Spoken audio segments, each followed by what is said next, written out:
300 kilo pressure एका दाढेवर येतं. हो. त्याच्यापेक्षा हे तिप्पट चौपटही प्रेशर असतं कधी-कधी. अच्छा. मग त्याची कारणं काय याचा अभ्यास सुरू झाला आणि मग त्याच्यावरनं हे लक्षात आलं. एक शास्त्रज्ञाने फार सुंदर उदाहरण दिलं, की त्याने सांगितलं, की आपलं जेव्हापासून च्युइंग हे सुरू झालेलं आहे इव्होल्यूशनच्या टप्प्यामध्ये, त्यावेळेला ह्या गोष्टीला किती महत्त्व आहे. आपण जेव्हा खातो, आपण फक्त दाताचे चावण्याचे मसल्स वापरत नाही.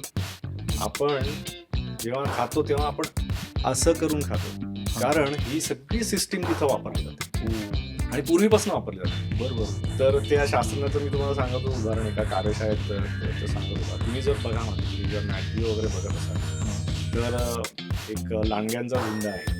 त्यांनी एक शिकार पकडली. आता शिकारी पकडतात ते काय एकटा नाही पकडत.